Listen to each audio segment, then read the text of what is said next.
Olá, meu amigo, minha amiga, muito obrigado por vocês estarem aqui no nosso Portal de José, muito bacana todos os dias a gente poder ter esse espaço aqui, né? E hoje fatos muito importantes, como eu tenho salientado nos últimos meses, que dizem respeito à liberdade do presidente da República. Eu tenho dito aqui que o presidente vai ter sérios problemas com a justiça e ele vai terminar preso. E a instauração da CPI da Covid no Senado Federal materializa isso que eu estou dizendo para vocês. Por quê? Porque se no âmbito da investigação criminal de casos policiais que a gente tem conhecimento, o delegado de polícia, quando ele investiga o acontecimento e durante o inquérito ele faz a coleta de provas, ali você tem a materialização de uma futura acusação. Então o delegado de polícia terminou o inquérito, ele manda para o Ministério Público, e o Ministério Público, diante do que está apresentado ali, ele vai oferecer a denúncia, ou seja, vai abrir ação penal contra um investigado ou não, se achar que não tem provas para isso. A Comissão Parlamentar de Inquérito é o inquérito no âmbito do Poder Legislativo. O que os senadores vão fazer são atos muito próximos ao que o delegado de polícia realiza também. E aí, no pedido que foi feito junto ao Supremo Tribunal Federal por dois senadores, o Cajuru e o Alessandro, me fugiu outro nome dele, Alessandro Vieira, que é policial, né, já não está exercendo porque está como senador, né? Enfim. Mas o que eles cobraram do Supremo Tribunal Federal, inclusive, está sendo objeto de interpretações muito equivocadas. Eu vi esse intelectual aí, que é o vice-presidente da República, o Mourão, esse pessoal das Forças Armadas, né, eles deviam ter um pouco mais de ensino sobre a Constituição Federal.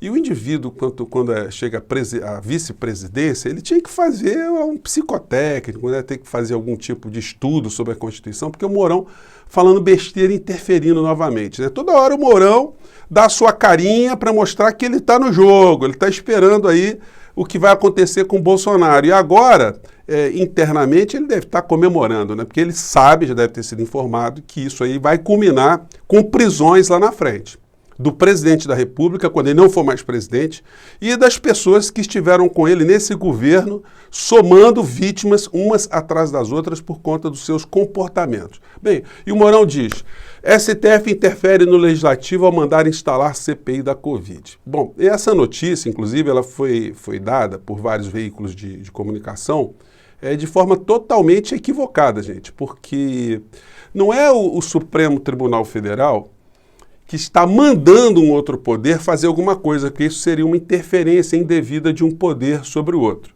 porque a nossa Constituição prevê que os poderes são harmônicos e independentes entre si. O que está acontecendo é o seguinte, é que preenchidos todos os requisitos para a abertura de uma investigação criminal, de uma CPI, uma Comissão Parlamentar de Inquérito, reunidas todas as assinaturas que a Constituição determina, não compete ao presidente do Senado, no caso Rodrigo Pacheco, sentar em cima, fingir que não está acontecendo nada. Se a formalidade foi preenchida, se os crimes supostos estão sendo apontados, se o fato está se dando dentro da legislatura, o presidente da Câmara, quando o pedido é na Câmara, ou o presidente do Senado, não pode simplesmente ele ser o árbitro. Não, eu acho que não é o caso de colocar agora. Então é o seguinte, o Barroso, ele atendeu então um pedido do senador Cajuru e do senador Alessandro Vieira, e eu li toda a petição, né, para poder entender, e o Barroso é um intelectual, é um professor de direito constitucional, ele é uma pessoa extremamente respeitada no meio. E ele deu uma decisão bastante fundamentada, dizendo exatamente o que a Constituição diz, não é interferência ele, Barroso. Quem está interferindo na decisão do próprio Rodrigo Pacheco, de não ter feito a abertura da CPI, são os senadores que estão buscando na justiça o reconhecimento que o Rodrigo Pacheco não pode fazer alguma coisa que a Constituição não permite, ele tem que dar início a essa situação. Ele mostrou uma certa contrariedade, mas ele vai abrir. O que vai acontecer nessa CPI? As provas vão surgir. Todas as falas do Bolsonaro, todos os atos, todos os ofícios, todos os desdobramentos, a ordem para se fazer cloroquina nos laboratórios do Exército, enfim, todas as suas lives, o seu combate contra a vacina, o seu atraso em tratar desse assunto, o seu desprezo, a sua campanha permanente contra a vacinação, contra a obrigatoriedade da vacinação, a sabotagem permanente, isso tudo vai aparecer. E o Pazuello, que está desaparecido, ele não tem imunidade nenhuma. Toda hora agora ele vai ser, como eu disse a vocês, chamado para prestar algum tipo de depoimento e vai ter que contratar advogado, porque o problema dele vai ser criminal, vai ser no Tribunal de Contas, ele vai ter que restituir muito dinheiro ao erário público por conta das coisas que vão ser apuradas durante a CPI da Covid. Então, gente, esse é o pano de fundo.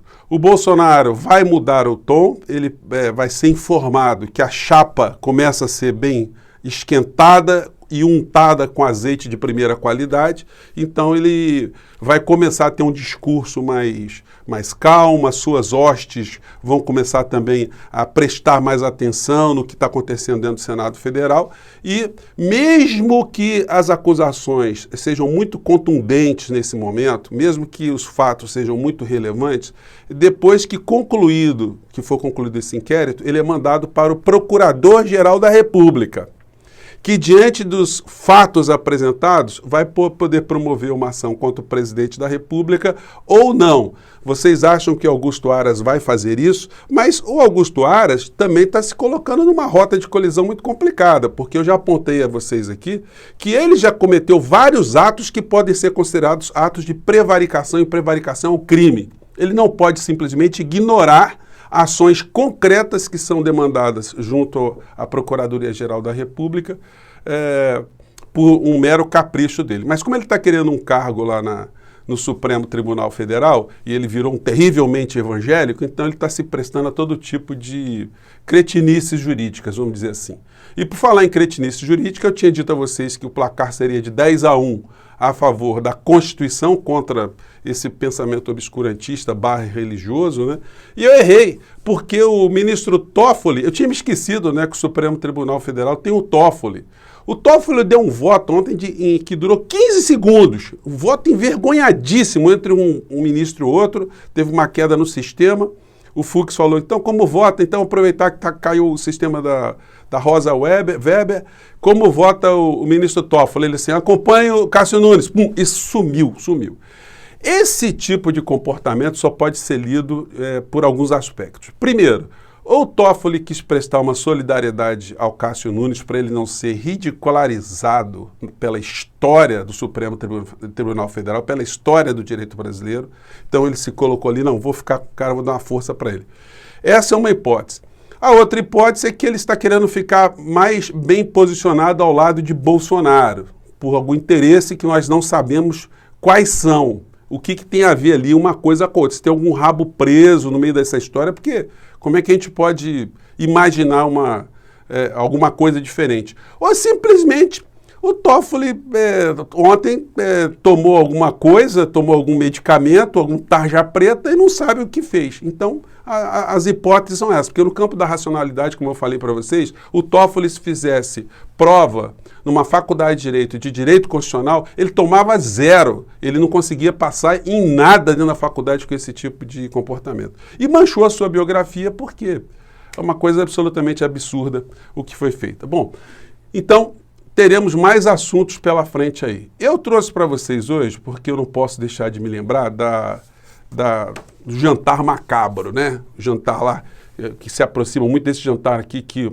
o Villard cita que aconteceu, as jantares que aconteciam entre empresários alemães e Hitler, para fortalecer ali o nazismo e financiar o partido nazista na Alemanha. Esse pessoal, eles não se deixavam fotografar. A gente estuda bandido, gente, eu tenho comentado com vocês esse outro livro aqui do Eric Hobsbawm, é um assunto que eu gosto de entender, né, de mergulhar como é que funcionam as mentes da bandidagem em outros cantos do planeta, né, como é que eles se comportam. Eles têm algumas características muito próximas, né, e uma delas é não querer deixar rastro. Os alemães lá com Hitler, eles não deixaram fotografia. As informações sobre esses jantares dos empresários com Hitler para fortalecer o nazismo ali, somente foram identificados pela biografia, pelos relatos de cada uma das pessoas envolvidas nesses episódios e também por conta dos documentos encontrados ou que foram colocados no Tribunal de Nuremberg para apurar as responsabilidades dos alemães, dos não alemães, pelo nazismo e pelo Holocausto que aconteceu por lá. E aí a gente chega até esse jantar que o Bolsonaro teve essa semana, teve antes de ontem, com empresários aqui em São Paulo, né? Gente, percebam só como é que os gangsters se comportam. Eles também não deixaram rastros. Vocês imaginam que um jantar com o presidente da República, todo mundo teve que deixar o celular em uma sacola, deixar algum canto lá, nenhuma imagem, nenhum áudio, só relatos. Ou seja, são gangsters envergonhados. E esses gangsters envergonhados, inclusive, chamaram a atenção dos outros empresários que acharam que era um encontro absolutamente impróprio porque não representava a classe de empresários, de banqueiros, de uma maneira geral aqui no nosso país. Porque as pessoas que foram escolhidas para esse jantar sinistro, esse jantar macabro, o jantar do perdigoto, foram pessoas que não estavam na lista dos mais de 1.600 economistas, empresários, banqueiros, financistas, enfim, que assinaram um documento a favor da vida, para combater a Covid e por aí vai. O pensamento dessas pessoas que estavam nesse jantar macabro foi contestado, né, inclusive por muitas pessoas que deram declarações dizendo que eram dois tipos de empresários ali. Ou os adesistas que estão sempre com qualquer governo, governo que vai para cima, para baixo, eles estão sempre com o governo, ou os inexpressivos, os insignificantes. Então, essa é a visão das pessoas que não estavam nesse encontro, parece encontro de gangster mesmo, né? Só deram declarações lá de fora. E o presidente do Banco Central, gente, estava no meio dessa reunião, presidente da República xingando, mandando perdigoto para todo lado. Vocês imaginam isso? É reunião na caverna mesmo, a reunião da caterva na caverna, né? E aí a gente não pode deixar de lembrar que esse pensamento desse tipo de gente, de desprezo total pelas pessoas do nosso país, não é isolado, né? A gente pega um novo empresário, né, de umas décadas para cá, e vamos relembrar aqui, né, não vamos esquecer o que essa gente falava sobre o mal da Covid no nosso país, não, né? Vamos relembrar aqui o senhor Júnior Durski, do Madeiro, né, do hambúrguer lá, né, que eu deixei de frequentar por conta desse tipo de comportamento dele aqui. Vamos lembrar. Vamos isolar os idosos, vamos isolar as pessoas que têm algum problema de saúde, como diabetes, é nossa obrigação fazer isso. Mas nós não podemos, por conta de 5.000 pessoas ou 7.000 pessoas que vão morrer, eu sei que é muito grave, eu sei que isso é um problema, mas muito mais grave é o que já acontece no Brasil em 2000. Então, quer dizer, é o discurso que o Bolsonaro até hoje não mudou. E por isso que vai acabar preso lá no final da história. Ele estava achando que era tolerável 5, 6 mil mortes, né? Mas ele não estava sozinho, não. A gente vai pegar muita gente que tinha responsabilidade pública que falava sobre esse assunto. Vamos pegar aqui o senhor Justus aqui, vocês vão ver na mesma linha também. Vamos lembrar dele, né? Não vamos esquecer de ninguém, não. Vamos lá. Temos aqui poucos casos ainda, e temos, infelizmente, 25 mortos. Mas 25 mortos para 210 milhões de habitantes, de novo, é um número muito baixo. Significa o que eu quero dizer com isso? Eu quero dizer que nós estamos dando um tiro de canhão para matar um pássaro. Nós estamos exagerando na dose. Eu nunca disse que não tem que tomar cuidado. Meu amigo, já estamos com quase 400 mil aves, né, pássaros, né, que já foram mortas, né, e o presidente da República continua com esse mesmo discurso. Esse encontro lá do Bolsonaro com os empresários chamou atenção também por um episódio muito interessante que aconteceu na história, que foi relembrado pelo ex-ministro do STF, né, o Celso de Mello. Eu estou tentando colocar aqui a imagem para vocês.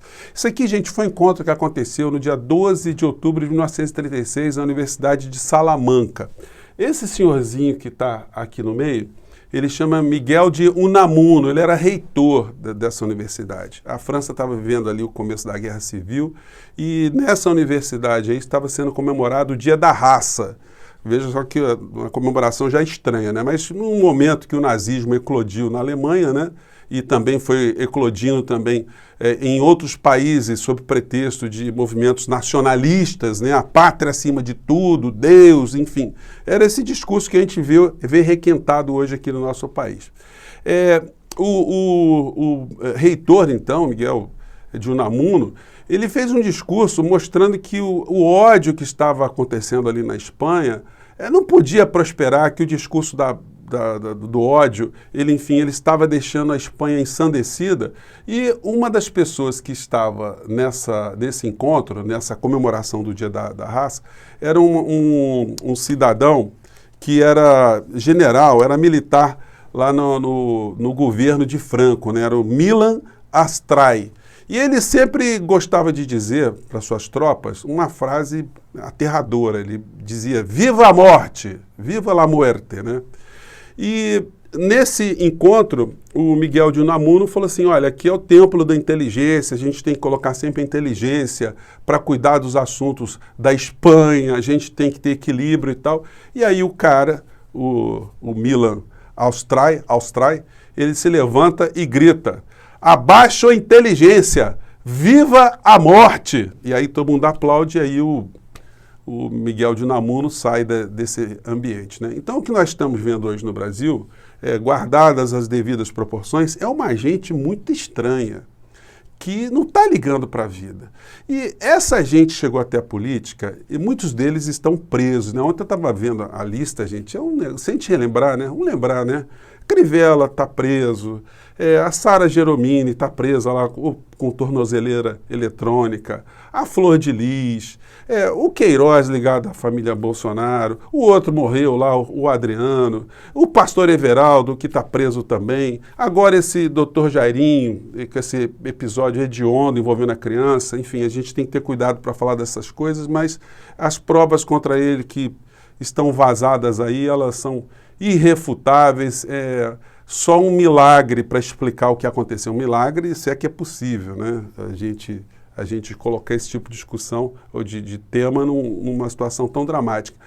Mas é uma gente muito complicada. E hoje, para coroar essa história toda, a gente vê essa frase aqui do Eduardo Bananinha, né? Ele chamando as deputadas da Comissão de Justiça de portadoras de vagina. Então, é esse tipo de gente, é esse tipo de momento que a gente está vivendo no nosso país e é contra isso que todos os dias a gente chama atenção, a gente levanta uma questão aqui para mostrar que se nós não fizermos uma resistência, aliás, tinha uma frase do Miguel de Unamuno, que eu peguei aqui, que ele diz o seguinte, ele disse que às vezes ficar calado é mentir. Eu achei essa frase espetacular, gente, ficar calado às vezes é mentir. E ainda bem que a gente tem esse espaço aqui, que a gente pode jogar essas situações. E vamos acompanhando a história do nosso país e vamos jogando mais luzes sobre as temáticas. Gente, muito obrigado por vocês estarem aqui. Se tiver mais temas hoje, mais rápidos, mais urgentes, nós voltamos mais tarde. Um grande abraço e até o nosso próximo encontro. Tchau.